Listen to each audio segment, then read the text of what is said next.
Assalamu alaikum everyone, this is Talal, and today in this video I'll be talking about the importance of time management on the digital SAT, and I'll talk about 3 reasons why students actually fail to manage the time on the digital SAT, right? Now, along with understanding all the concepts and along with understanding all the approaches, it's very important that we understand that we have limited time on the SAT, right? So we have 27 questions and we have around 32 minutes to solve those 27 questions in each of the module for the reading and writing section, right? Now, why students fail to perform, firstly, is they fail to understand how much time do they have for every question. So you have a little over 1 minute, maybe 1 minute and 10 seconds for solving each of the questions. Now, if you don't practice according to that time, what will happen is that if you take, for example, 1 minute 50 seconds or maybe 2 minutes to solve one question, those extra 50-60 seconds that you have taken to solve one question, you'd have to adjust that in the upcoming questions, and naturally you'll have less amount of time for the questions that would remain, right? So if you fail to understand all these dynamics, of eventually what will happen is that you won't be able to solve your question paper in your given time, right? And obviously that will directly impact the score that you will generate, right? Now in this video we'll talk about 3 things that if you work on, normally you will not have a problem with time management on the digital SAT, right? The first thing is actually that you don't understand the concepts, right? Students don't understand the concepts, right? So if the students fail to understand the concepts, if students fail to understand the approach to any question, naturally if I see that question on the paper, I will end up spending more time on that, right? And if I know the approach, if I know the formula, if I know how to solve that question, naturally I'll be solving that question in even less time that is destined, or that is allotted to that question. So if we understand the approach to any question, for example, if there is a question of subject verb agreement and I understand how to solve the questions of subject verb agreement and what we actually have to do in subject verb agreement, if I see for example a question of subject verb agreement, it will be very easy for me to get about that question. But on the other hand, if I do not understand the concept, I'll be like, I'll be thinking about what would make sense, what would be the right thing, and I'll be wasting a lot of time on that, and eventually I would end up giving it more time than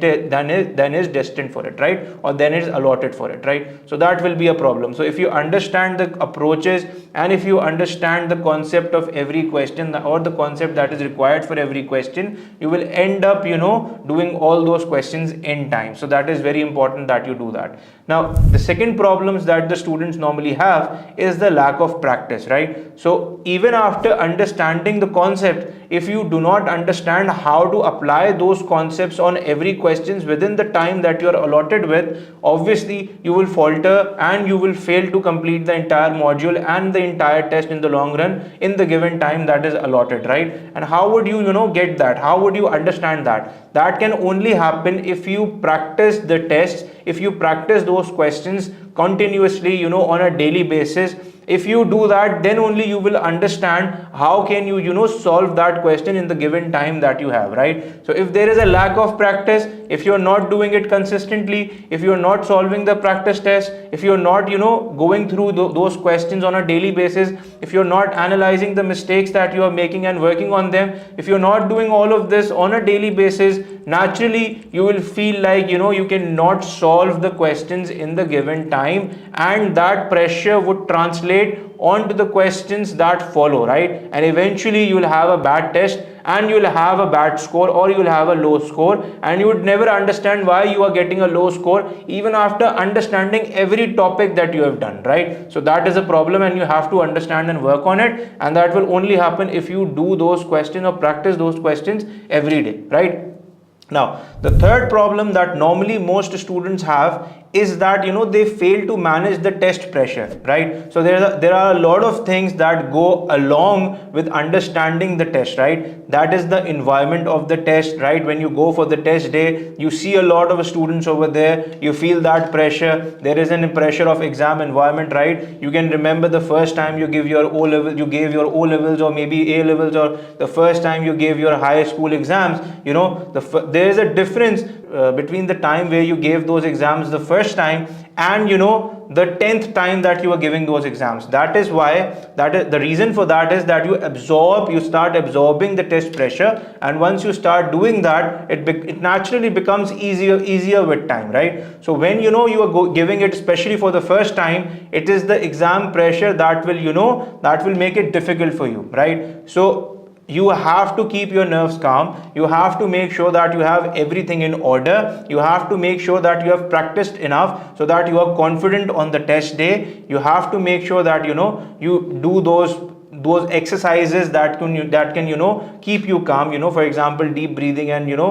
visualizing that you will be doing it all right, and being confident is very important, right? So if you manage the pressure on the test day, you will automatically be able to apply all the practice and the concepts that you've understood. On the other hand, if you fail to do that, naturally on the test day it will be a problem for you, and because of that test pressure, you may goof up on the test, or you may falter on the test, even after understanding all the practice test, all the concepts, and even after doing all that practice that you have done for so many days, for so many months, right? Even after that, you may falter on the test. So your objective should be to perform in those 2.5 hours on the test day and make the best of it, right? So these are the three things, or these are from many other factors, these are the three major factors that hinders, or that that stops students, that prevents students from managing the time and completing the paper in the time that is allotted. If you work on these three factors,